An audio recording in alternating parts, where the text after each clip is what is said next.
Hello there! Chapter 3 of Fortnite is almost here. A new beginning fast approaches, and if the changes in between Chapter 1 and Chapter 2 is anything to go by, big things are coming very soon. Here's a look at 20 things which could be changing in the future, ranging from leaked updates which are inevitably coming to the game, things often requested by the community, and a few zany ideas which might be crazy enough to be possible. We have a lot to get through, so if you've sat your butt down for 10 minutes and slapped in code Adamaru, pretty please, let's find out what the future holds. New mechanics. After 4 years of building and shooting, we're pretty good at it right now. It's almost second nature to many of us. This has led to players wanting more things to do in each game. Chapter 2 has brought us fishing and swimming, and it looks like Chapter 3 is taking things even further. Leakers have found evidence of a new sliding mechanic soon to be unveiled, allowing us to shoot while sliding on our knees. Dodging a headshot like you're in the Matrix will definitely change up how people play. Other mechanics have been hinted at too, like riding animals. That gives us a use for those annoying raptors that always ruin my game. And then they've been testing a web shooter. Which leads perfectly onto my next point. It's time for Spider-Man to arrive. Since the very first Marvel collaboration, all we've wanted is Peter Parker to join us. If that web-slinging mechanic is being worked on, as a leak suggests, then it's almost certainly time for Peter to show up. Here's something you may not know. Sony has a very tight hold on Spider-Man, and he is already signed to another video game, Marvel's Avengers, and he can't appear anywhere else until he finally arrives there. And guess what happened this week? Spider-Man finally arrived in Marvel's Avengers. It was a surprisingly quiet announcement, which to me signals that Spidey is ready to come to Fortnite next season, alongside the new movie, which releases on December 15th here in the UK and the 17th around the world. So save up your V-Bucks and save the date for Spider-Man's arrival. Another addition during Chapter 2 was the vehicles. The chopper didn't survive long, but the road vehicles are a permanent fixture. Game files have suggested that customization will be added to vehicles in the near future, with both a battering ram and a weapon mount looking very likely in Chapter 3. Here's something I wasn't expecting. A large amount of people have asked for a moving train to be on the next island. How epic would that be? This would mimic other games like GTA and other battle royales, with Warzone and Apex Legends the most recognisable. Epic have technically tested this with all the cube rolling this season. And if a train comes to Fortnite, you all know we have to get 100 players together and attempt to stop that train. Speaking of Apex Legends, one customization in that game allows players to choose a skydiving emote. These were and are very popular with that community and could add much needed variety to the Fortnite Battle Pass. Diving down to your drop spot while backflipping or drinking tea could be absolutely epic. And this is a little more closer to fruition, as recently Superman was introduced with the first unique diving animation. Hey, and where are the wraps for cars and trucks? We all have a desire to customize our game and have everything exactly the way we want it. Can you even remember a time before back blings and weapon wraps? We can even wrap boats right now, but for some reason, we still can't choose to wrap the cars we drive. There are a few glitches like the exhaust pipes on the flatbed truck cabs, and one in creative which lets us see entire vehicles decked out in the colours and textures of our wraps.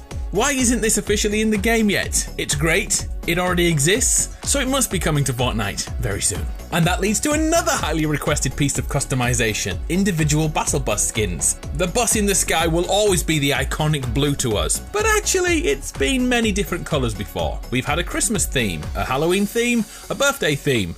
Even Naruto's headband made an appearance. Oh no, I said Naruto wrong. Someone's gonna get butthurt and cancel me. Sumimasen! Anyway, a custom battle bus would make so many players very happy, and guess what? It's already being tested by the developers, as leaks in the past have shown that it's hidden away in our locker screen already. So, what are your bets that it's coming next season? Custom battle buses.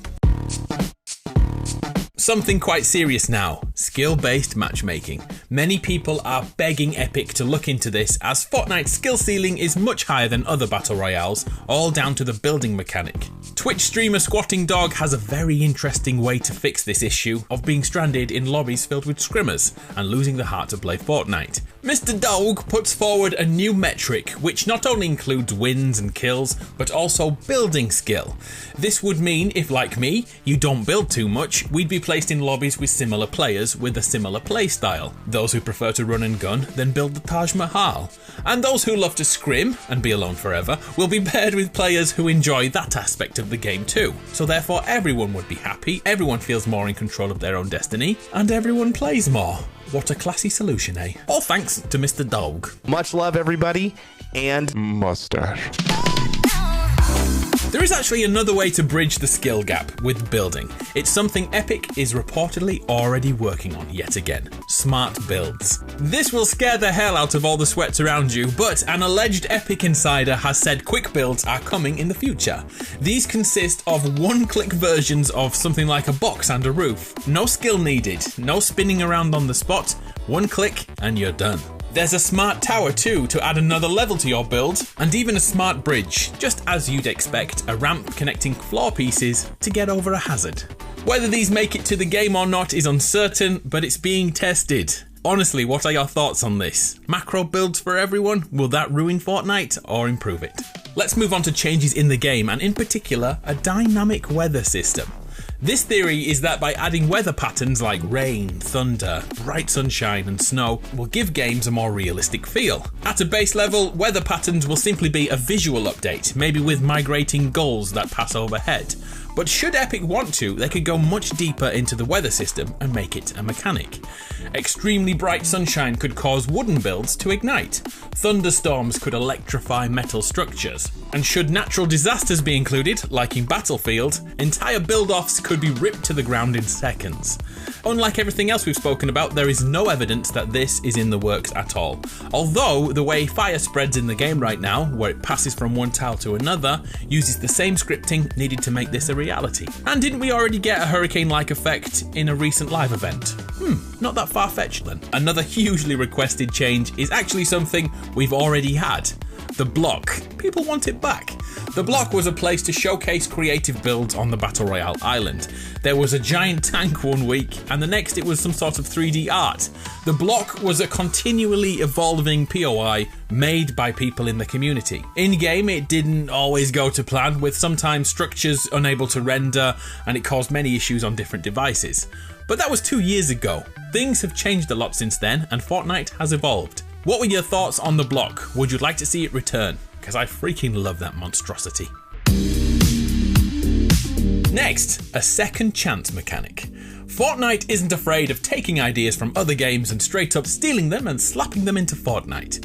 For example, the reboot vans wouldn't be here without Apex Legends. Fortnite's closest competitor, Warzone, on the other hand, uses another system to let players rejoin the game if they die too early. This is the Gulag. Two defeated players fight off against one another to be put straight back into the match. A second chance, so to say. Epic has so far decided not to implement this in Fortnite, which is surprising as it's celebrated by a large amount of the community. A second chance for players who mess up their drop or can't find a weapon and die in the first 30 seconds. Yeah, that's usually me. And continuing from this, is it time to grow the lobbies in Fortnite? How do you feel about 150 player lobbies? We currently sit on 100 in each game. Battlefield 2042 has 128, and Warzone sits on a whopping 150, with 75 of those able to rejoin the game again, so effectively 225. But on the flip side, Apex Legends only has 60 players. In Fortnite at the moment, 2/3 of the lobby is dead and gone by the time the second circle hits, with on average 36 players surviving 10 minutes in each game. This can make it hard to find other players to battle in the mid-game period. So more players should mean more battles. Is 150 player lobbies a good idea for Fortnite in Chapter 3? How about 200? Or would that be overkill? Okay, let's look at crossovers, and I'll share my data right away. Half of the people I asked wanted less crossovers, and half the people I asked wanted more crossovers. I kind of understand both sides of the argument, but let's be honest here. Collaborations and crossovers are here to stay. So let's look at a way to improve crossovers, and that's via POI changes. These look to be a staple of the new season when Gotham arrived and never left in Chapter 1, and then we had a full Marvel season in Chapter 2 with countless areas of those worlds brought into ours. Since then though, this has dropped off. Batman built a Batshed on the Fortnite island, but within a couple of weeks, that was reverted again. Now that the multiverse and omniverse is established in Fortnite lore, POI changes would be perfect. How about a Minecraft biome, for example? Maybe a Mako reactor from Final Fantasy VII?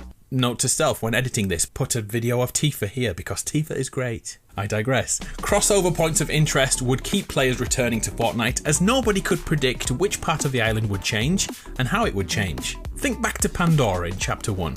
The art style changed in just one biome. It was phenomenal. Here's a suggestion I wasn't expecting. Bring back loading screens.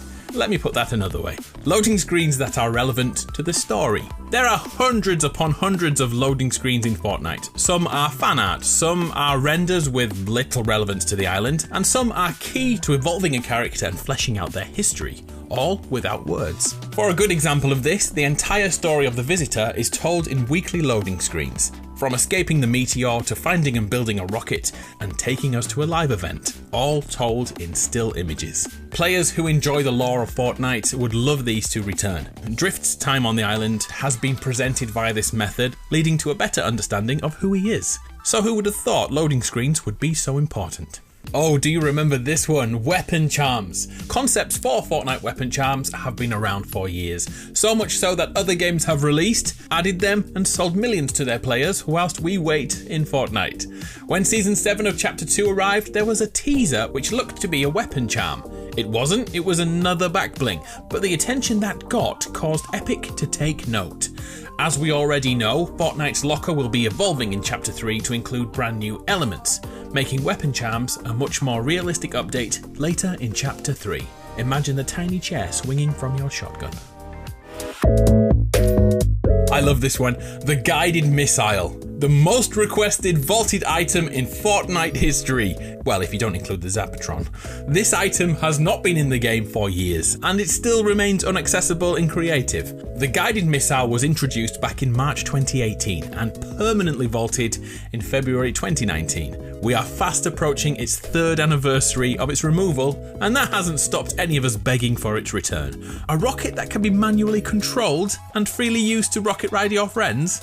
It's something we need to return, Epic. So please, in Chapter 3, do the right thing. Here's something completely left field. Players have requested a kill cam to be introduced into Fortnite and potentially a play of the game mechanic. A kill cam has been a staple of the Call of Duty series for years. Once we meet our demise, the game records that moment and shows you it from your opponent's point of view.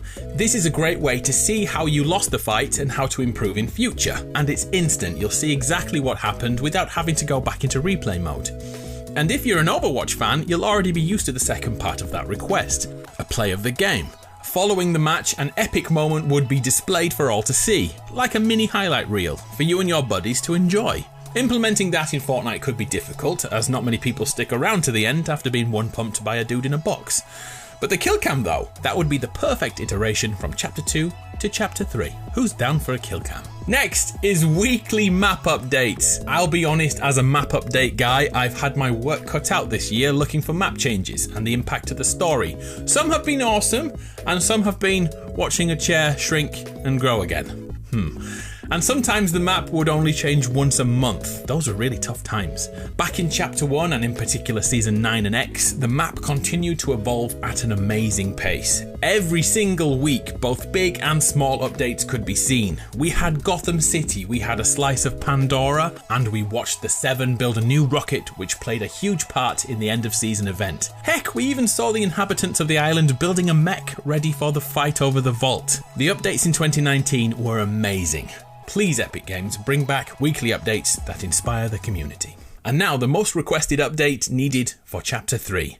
Creative 2.0. Creative 2.0 has been coming for a very long time now. Back in December 2018, Creative was first announced with a selection of creators invited to travel to Epic Games and make some stuff. At the time, it was revolutionary. But now 3 years later, games like Battlefield 2042 and the Portal mode have taken things to the next level. Thanks to Epic Games' Unreal Engine and its integration into Fortnite UI, and also an entire year of testing, Creative 2.0 is ready to go. Epic spoke about this in 2020 and showcased live edits in-game that could be seen by any player on any platform. It was simply mind-blowing. And that was just the beginning. Thanks to creator codes, this tool could realistically be a career path for anyone out there. So make sure you try it when it inevitably releases in Fortnite Chapter 3. So there we have it, 20 updates, ideas and concepts coming to Fortnite in Chapter 3. I'm Adam, you're awesome, and so are these guys, because they used my code this week. Thank you so much for using code Adamaru. Oh, that guy's my favourite. Oh, I like her, she's great. Names are cool, aren't they? Is anyone still here? Hi if you are. Thanks for watching. See ya!